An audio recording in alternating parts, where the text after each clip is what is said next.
Assalamualaikum bapak-bapak, ibu-ibu. Waalaikumsalam warahmatullahi wabarakatuh. Iya, jadi terima kasih sudah meluangkan waktu ya untuk pertemuan kita pada malam hari ini. Sehat ibu bapak? Iya. Alhamdulillah. Nah, jadi pertemuan kita kali ini itu ya bu ya di sesi ke-12 yaitu tentang eksploitasi anak. Nah, sebelumnya saya mau bertanya nih sama ibu-ibu nih. Ibu-ibu pernah tidak bu menyuruh anaknya membantu di keluarga dalam rumah? Pernah Pernah. Ngapain itu bu? memasak, mencuci. Kalau anaknya disuruh memasak ya bu ya, anaknya udah umur berapa ibu makanya disuruh masak? Ya, 9 umur tahun. 9 tahun. Oh iya, oke. Terus apa lagi bu? Ibu anaknya pernah disuruh kerja apa di rumah bu? Nyapu, ngepel gitu ya bu ya. Berarti pekerjaan ringan ya bu ya. Nah oke, kemudian ibu-ibu pernah tidak menyuruh anaknya itu mencari uang, maksudnya untuk membantu keluarga atau untuk diri dia sendiri gitu? Pernah Pernah. Ngapain pak? mengantarkan jualan. Anaknya umur berapa pak? Yang umur 11 tahun. Oh gitu ya pak ya, oke. Nah jadi ini kita nonton film dulu ya bu ya bapak ya, sebentar ya, silakan disimak, nanti saya ada pertanyaan nih pak bu.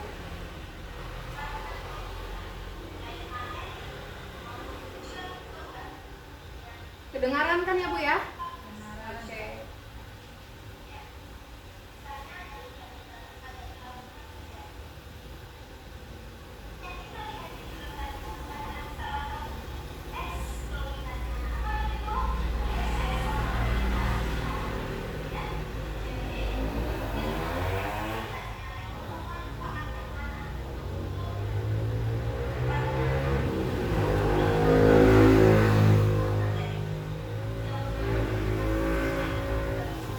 Nah ibu bapak, jadi kira-kira nih filmnya bercerita tentang apa ibu?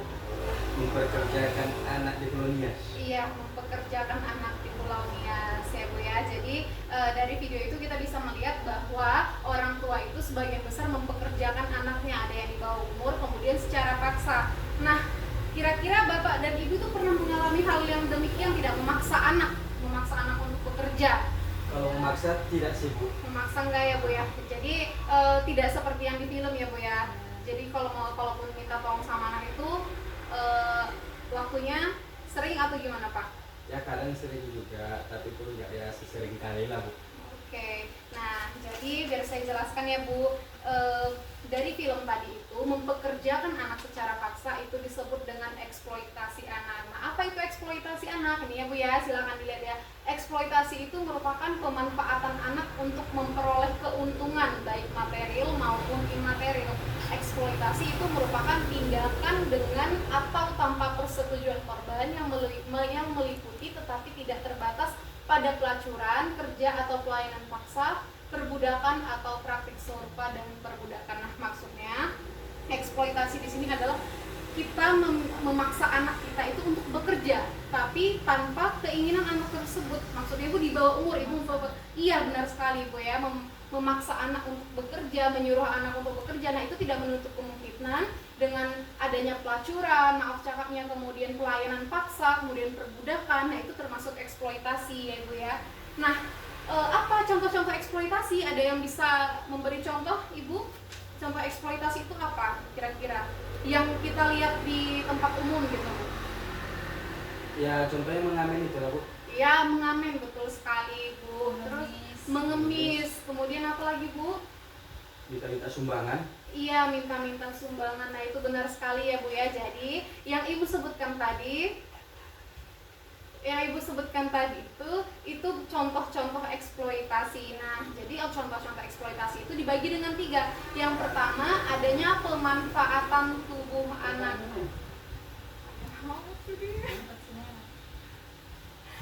Pertama, pemanfaatan tubuh anak. Apa contohnya? Yang pertama, anak yang dilacurkan, maaf cakapnya. Nah, jadi kalau misalnya ada orang tua yang memaksa anak untuk, maaf cakapnya, menjual diri, itu termasuk eksploitasi anak. Itu pemanfaatan tubuh terhadap si anak ya Bu ya. Itu untuk kepentingan ibu gitu, untuk kepentingan orang tuanya biasanya. Kemudian pornografi anak. Nah, pornografi anak ini juga banyak terjadi Bu. Jadi tanpa kita sadari, pornografi ini terjadi di lingkungan yang biasa. Nah, ibu juga harus hati-hati, misal kalau ibu punya anak kecil, anak perempuan, itu harus dipantau ya Bu ya. Bisa jadi apalagi yang sekolah ada tukang antar jemputnya gitu, atau pamannya atau siapapun, itu harus hati-hati, harus segera dipantau. Nah, kemudian apa? Anak yang mengalami kecacatan atau bayi yang digunakan untuk memancing rasa iba, itu yang seperti Ibu Hendra sebutkan tadi ya, mengemis, kemudian mengamen, memaksa. Nah, itu termasuk contoh eksploitasi anak ya. Kemudian apalagi contoh eksploitasi anak? Pemanfaatan kepolosan dan keluguan anak, yaitu apa contohnya? Perkawinan anak pada usia sebelum 18 tahun. Ada nggak Bu di sini yang anaknya dipaksa nikah sebelum 18 tahun? Banyak Bu. Ibu maksa anaknya juga? Tidak sih, maksudnya orang-orang luar sana. Nah, itu juga salah satu contoh eksploitasi ya Bu ya. Jadi ketika anak sebelum mencapai umur 18 tahun itu tidak boleh dipaksa untuk menikah, apalagi itu untuk keuntungan ibu sendiri ya Bu ya, itu tidak boleh. Kemudian anak dijual untuk bayar hutang. Nah, ada di sini Bu, dijualnya anaknya untuk bayar hutang? Enggak ya Bu ya, jangan sampai ya Bu ya. Jadi kalau misalnya ibu punya anak, dan ketika ibu punya uang, itu jangan sampai anaknya dijual. Kemudian contoh-contoh eksploitasi apa Ibu? Pemanfaatan tenaga. Nah, ini banyak nih. Contohnya apa? Kayak tadi Bu bilang ya, nyapu, cuci piring gitu ya kan. Itu sebenarnya tidak termasuk eksploitasi asalkan tidak mengganggu kegiatan si anak ya Bu ya. Nah, tetapi kalau misalnya ibu nyuruh dia mengupas kerang selama 8 jam dalam sehari, kemudian menyelam untuk ngambil mutiara, nah itu termasuk eksploitasi ya Bu, apalagi anak di bawah umur itu tidak boleh ya Bu ya. Nah, sampai di sini kira-kira ada pertanyaan Bu? Nggak ada ya Bu, cukup ya? Oke, kemudian kira-kira Bu, kalau misalnya eksploitasi ini terjadi, akibatnya apa Bu untuk si anak Bu? Ada yang bisa mencontohkan nggak Ibu? Kecacatan apa namanya itu Bu ya? Apa? Stres, iya benar, stres ya Bu ya, anaknya itu salah satu contoh dan akibatnya. Kemudian apa lagi Bu? Banyak anak yang dipaksa, kemudian berakibat minder ya Bu ya. Nah, ini contohnya yang pertama, anak putus sekolah itu sudah pasti. Kenapa? Ketika orang tua itu menyuruh anak untuk bekerja, memaksa anak untuk bekerja, si anak tidak akan memikirkan sekolah. Gimana mau sekolah ya Bu ya, orang pagi bangun aja orang tuanya udah nyuruh kerja. Nah, itu salah satu akibatnya. Kalau misalnya anak putus sekolah, ya ibu nggak bakal dapat PKH ya kan Bu, karena kan anaknya nggak ada yang sekolah gitu. Kemudian akibatnya apa? Perkembangan fisik si anak terganggu, seperti Ibu yang dikatakan tadi, anaknya bisa stres ya Bu ya. Nah, jadi dia semakin dia bertumbuh kembang, dia akan merasa minder. Jadi dia tidak akan merasa terbuka dengan teman-temannya, akan merasa tertutup dan sering mengurung diri. Kemudian menjadi penakut, murung, dan menarik diri. Nah, seperti saya katakan tadi, si anak minder dan dia tidak akan terbuka. Jadi kalau misalnya ada anak tetangga yang ngajak bermain, dia tidak akan mau Bu, karena dia merasa takut ya. Kemudian anak terkena PMS atau penyakit menular seksual. Nah, ini contoh anak yang eksploitasi secara pelacuran ya Bu ya. Jadi tidak menutup kemungkinan si anak hancur, kemudian terkena penyakit juga, uang yang didapat tidak seberapa, masa depannya hancur. Kemudian tidak punya masa depan atau kehilangan cita-cita, ini sudah pasti ya Bu ya.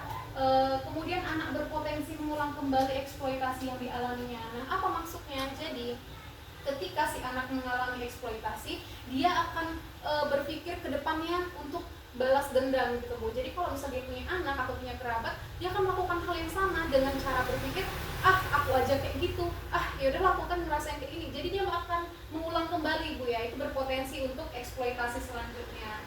Kemudian anak kehilangan percaya diri, ini sudah pasti. Anak minder, anak murung, kehilangan percaya diri sehingga dia tidak akan punya kesempatan untuk meluapkan prestasinya. Kemudian anak tidak punya waktu bermain. Nah, ini bagaimana buat bermain? Orang tua nyuruh ya kan Bu. Jadi jangankan untuk bermain, untuk tidur pun kadang si anak terganggu. Kemudian anak stres dan tertekan, seperti yang Ibu yang dikatakan tadi ya Bu ya. Anaknya stres karena apa? Karena dia mengerjakan sesuatu tanpa keinginannya, tenaganya dikuras, dia disuruh berpikir. Kemudian dia juga kalau misalnya masuk yang pelacuran tadi, dia memberikan tubuhnya, jadi dia bakalan tertekan ya Bu ya. Kemudian anak terpisah dari keluarga. Ini maksudnya kalau si anak tersebut tidak bisa menerima si anak, maka dia akan dikucilkan, atau dengan kata lain dia juga bisa lari ya Bu ya, sehingga terpisah. Sampai di sini paham ibu-ibu? Ngantuk ibu ini kayaknya. Ngantuk Bu? Enggak kan ya Bu ya? Enggak ya. Oke. Nah, jadi begitu ya Bu ya, contoh-contoh eksploitasi terhadap anak. Jadi yang saya harapkan setelah pertemuan kita kali ini, untuk ibu-ibu pulang dari sini harus ada yang didapat ya Bu ya. Jangan sampai dilakukan untuk anak, harus diterapkan. Boleh kita minta tolong kepada anak, tapi tidak mengganggu waktu belajar mereka, tidak mengganggu waktu bermain mereka. Untuk sekedar cuci piring, menyapu itu tidak masalah ya Bu ya. Tapi jangan sampai nyuruh si anak misal jualan kayak si bapak tadi, nggak apa-apa Pak kalau sesekali, tapi kalau misalnya anaknya sekolah nggak boleh ya Pak ya, tidak boleh mengganggu. Oke Bu. Oke, ada pertanyaan Bu? Pas Pas ya Bu ya. Oke, demikian ya Bu ya pertemuan kita hari ini. Assalamualaikum warahmatullahi wabarakatuh.